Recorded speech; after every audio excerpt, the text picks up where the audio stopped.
G'day YouTube. Today we're looking at the new King's portable air conditioner. I did what every everyday Aussie does. Clicked add to cart, hit buy now, watched the money leave my account, and then I walked in to the 4-wheel drive super centre after they happily taken my money and I picked it up. So 100% my own opinion, no scripts, no brand talking, just me. And just to be clear, I'm not trying to sell you this air conditioner. I'm not trying to turn you off. I'm just telling you what it is and what it does, and how, if this is good for you or if it isn't. So this is the unit I purchased off the 4-wheel drive super centre website, and this is what I paid for it. I got a free lithium light with it as well. So when I first saw it, I thought this is either going to be brilliant or it's going to sound like a jet engine trapped in a biscuit tin.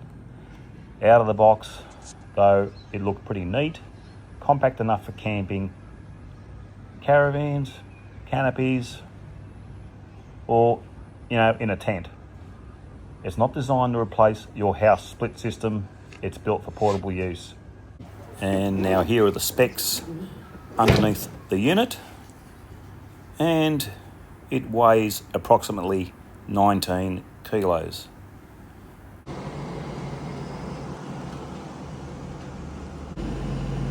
So you got the power station saying 657 watts,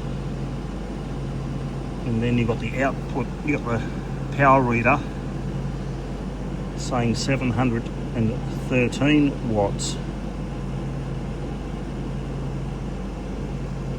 So I don't know which one's more accurate, but anyway, there you go. You got 714 watts coming out, and you got 662.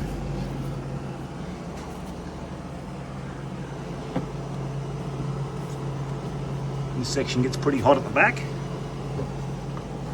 So, I'll show you the back section of it here.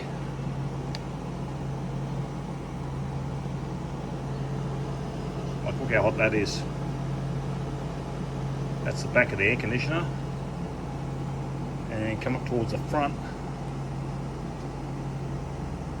And of course that's cooler because that's cold air coming out. And here's the exhaust there coming out. And 50 degrees there. 52. Hope you can see that. 53. That's the exhaust of the air conditioner. Okay, I'll go inside the swag, and I'll register the temperature coming out of the pipe.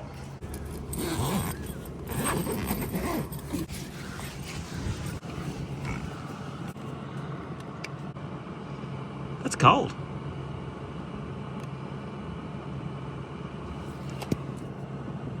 It's cold air actually. Yeah, it's cool in here. Okay, the power station's on 704 watts. Okay. And then you got 758 watts coming out of the power point, going through the power meter, which is plugged in to the power station. So yeah, I don't know if that's accurate, the one on the power station. So that says 700 watts, 704, then so 50 watts more. I don't think this 600 watt is correct. It definitely uses more than 600 watts. So now we're up to almost 750 watts here on the output. 747 watts, 748. So, hey, look, that's, you know, you're talking serious battery power to run this thing overnight. You know, it's not 120 amp hour territory. You're talking big amps. You know, you're talking 400 amp hour battery banks to run this thing overnight. And then not to mention, you've got to put that power back into it. So, and that's a lot of power. It really is. This would only be suitable, you're going to go somewhere that has power. You know, caravan park. You got a generator. That's about it. You know, otherwise you're going to need serious batteries to keep this thing running. Serious power. Okay, now I'll just show you on fan mode. It uses bugger all on fan. Okay, so we've got 12 watts there. And we've got 18 watts coming out through the power meter there. So take that with a pinch of salt. It's either between 12 to 18 watts. That's just running on the fan. So you can see their fan. Sleep motor just runs on quiet, I think. Cool, quiet, and fan. That's current temperature at the moment, 26. Tomorrow will be a better day to try this because it is hotter tomorrow. Tomorrow's going to be about 33, I think, 34 in Brisbane. But yeah, you can feel the air going in there. That's sucking in there. So it sucks in there. And the air comes out there.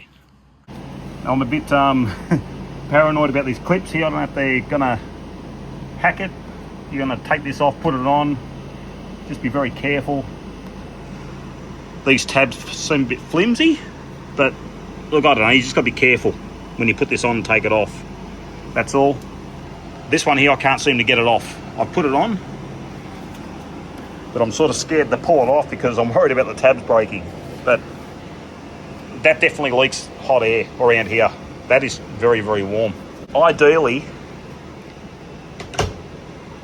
if you can get this section at the front in your tent,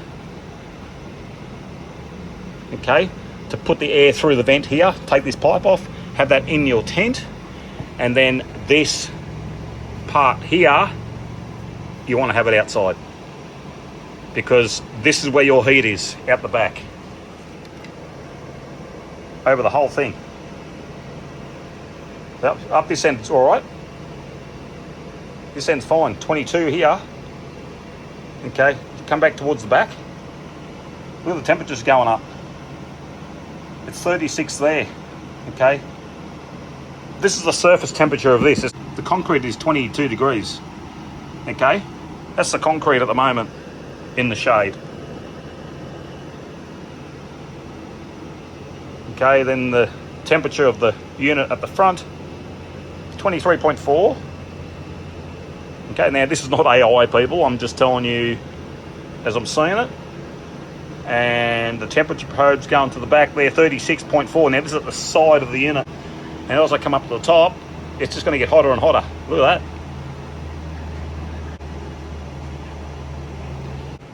I tell you, it takes the sag out of the swag when you do it like that. But it's not going to shut off. So that's going to keep just going and going. It's not going to cycle out. That's the problem you're going to have with this. It's going to consume a lot of power. So yeah, if you can put the front half in the tent, the back half outside, this will cycle on and off. I'll try putting the front in the tent and I'll put the back outside and we'll see if I can get it to work. Okay, viewers, now I've got the thing in the tent, or in the swag, if you want to call it that. Now I've got a couple of rags stuffed there, just to help keep the cold air in, and also here. Okay, it's not the best seal, but hey, look, just to help stop the hot air going in, cold air coming out, just to seal it. I just can't get it to zip tight around the air conditioner, but if you've got the room, you probably want to be inclined to run it this way.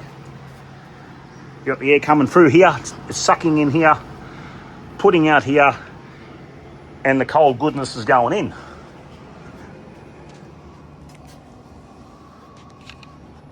So look, she cycled off, okay? So it's got the temperature in the swag. So the fan is now pulling 20 watts or 24 watts. Okay, so 20 to 24 watts. It's pulling, just running on fan. I've got this set on 22 degrees and obviously it's 22 in the tent. So running it this way, when it hits temperature, it'll shut off, okay? If you can do that, you're gonna save a shitload of power. And you can just hear it cycle back on again. and that was a surge. You just seen that? It jumped up in power.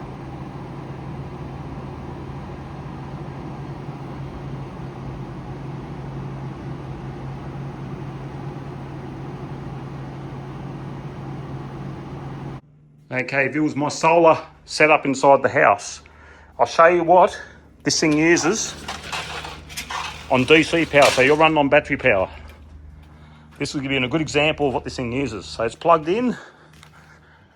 So I'll show you my solar setup. I have to go inside. It's not quite reaching.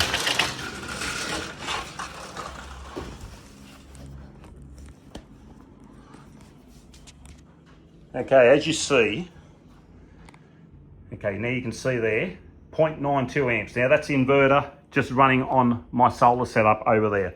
I've got everything off. The solar's off. Now I'm just showing you here what power this thing uses on your DC, so on your battery. So at the moment, there's 12 watts coming out now. That's for the inverter, which is on. You need an inverter to run this air conditioner. Okay, turn her on, Stephen. Turn the aircon on. Okay, he has turned the air conditioner on.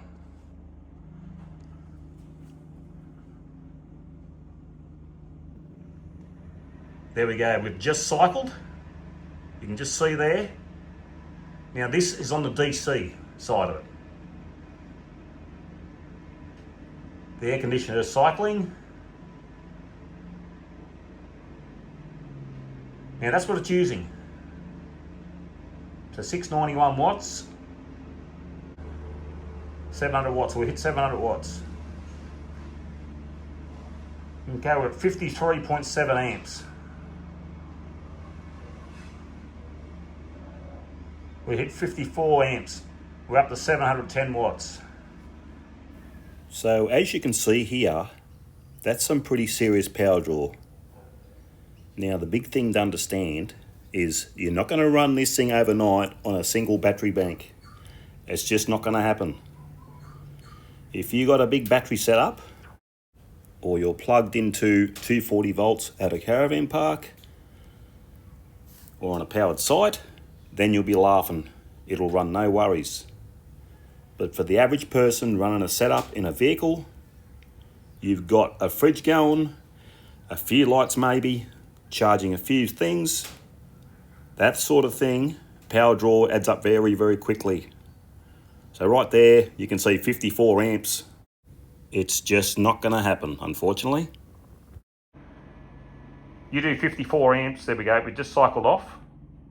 So the air conditioner's just cycled out, okay? So it's cut off. So I'll just show you that. That's what the figures were with the aircon while it was cycling. Now, to keep the math simple, let's say this air conditioner pulls about 700 watts constantly and never cycles off. Now, if you ran it for 8 hours overnight, it would use about 5,600 watt hours of energy. Now, in a 12 volt system, that works out roughly 460 amp hours of battery. And that's before inverter losses. So realistically, you'd be looking at 500 amp hours or more of battery capacity to run this thing all night. Okay viewers, now I'm just showing you what happens when you put this thing inside a tent. You have a look at it. It's sucking the sides in of the swag. Get a load of this. Okay, so the aircon is inside and it's absolutely sucking. It was sucking the side shut. So this piece comes with the air conditioner as well. Now this goes on the back. You put it there, you clip it on there, and you've got another one of these pipes that actually screws in to this. Okay, will actually be this one. Okay, then you can actually put this inside the tent and it won't suck the sides in. Okay, so that's the only way you'll get it inside your tent is actually use two pipes to run outside the tent. You'll need this pipe and this pipe running out the tent. Okay viewers, now that's having both pipes on the aircon. One's exhaust. That one's exhaust. And this one's the intake. This one's sucking air in. And that one's putting air out. So I'll go inside. And we'll have a bit of a look.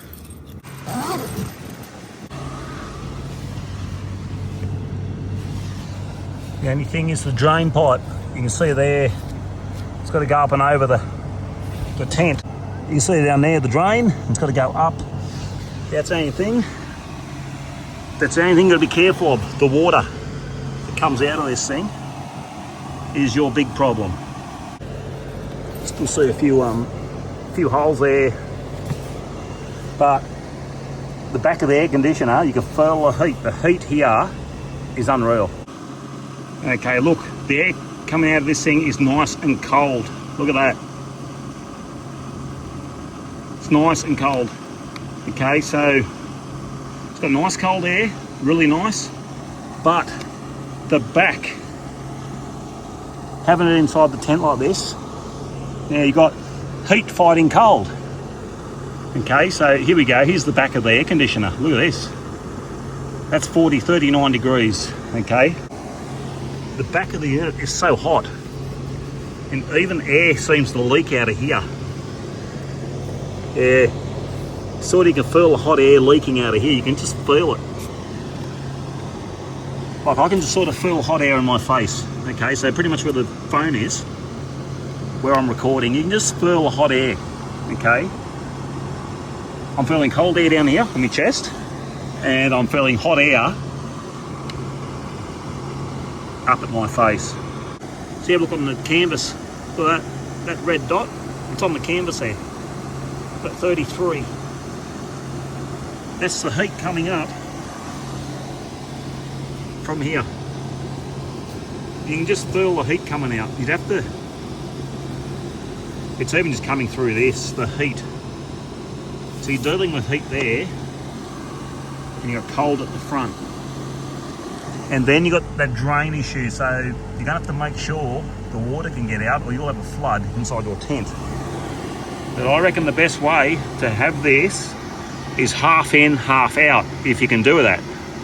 That's probably the best way to run this, I reckon, in my opinion. Look, it might not be the right way, but in my opinion, and this is my opinion only, I reckon you're better off having this inside, because this part is cool at the front. This is good. But at the back, it gets very, very hot. And you can just feel the heat radiating off that. Now there's the decibel reading there. I'll just shut up.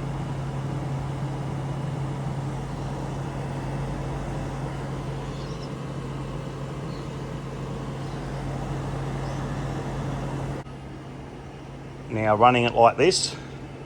So just one pipe in, the unit outside, the exhaust running out, and you're going to have your water. So you've got the water connected here. Okay, so that'll just keep running.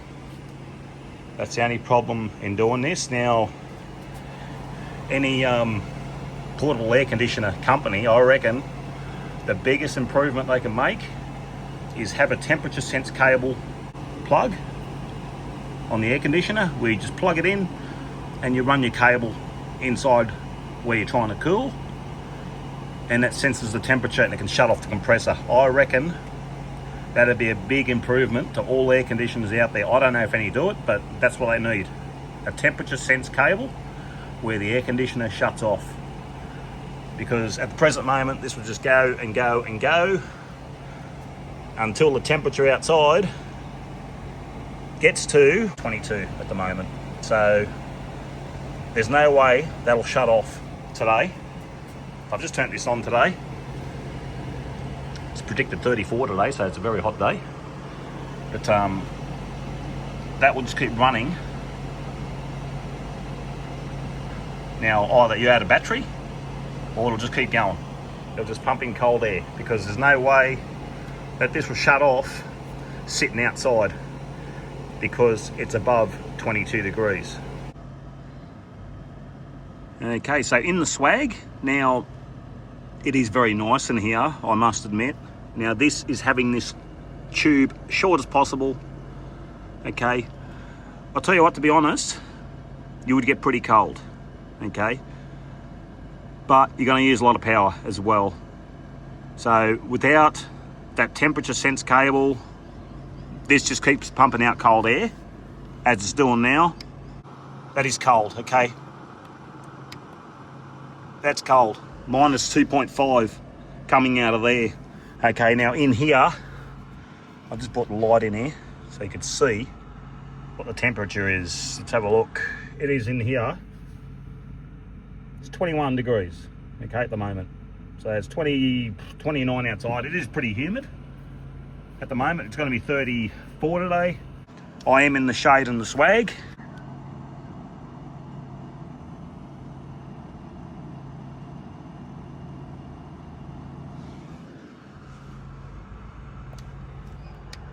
Okay, so in that corner over there, well, we got 18.6 over there. Okay, that's the surface temperature of the mattress. 19 degrees. See, that's cold enough now. But if you're sleeping through the night, you'd have to turn that down a bit, because I got that set on about 20, I think 23 now. And seriously, I reckon you're gonna get cold. It's good to sleep under blankets, I suppose, but yeah, but like I said, you gotta have the power. That's your biggest problem. If you're in a caravan park, or you've got a campsite with power, or if you've got a big battery bank, then knock yourself out. It'd be a great thing. If power is your concern, then I'd say no. If you were to set this up out in the sun, in the swag, forget it. You're not going to do it. I don't think having the sun beating down on the swag and you're trying to do this, I don't think it'll work. You're not going to get it cool. Unless you put this under a gazebo, under shade, you'll have a chance, but not out in the sun. So you definitely need a gazebo over the top of your tent. So that's something else to consider as well, because you've got no insulation in the canvas. Look, for the money, I'm impressed. Is it top gear? No. Is it good value? Yes, it is. Does it cool properly? Yes, it does. For long-term durability, we'll find out. If something fails, I'll update you. I've got no reason to protect it because I bought it myself. And again, I'm not here to convince you to buy it. I'm just giving you my experience so you can make your own decision. Now, I also own the kick-ass portable air conditioner, and at this stage, I actually reckon the Kings feels like it's pushing colder air. Camp how you want. The important thing is getting out there and enjoying it. Now, if this video has helped you make an informed decision, that's all I'm aiming for. I hope the video has helped someone out. Thanks for watching. See ya.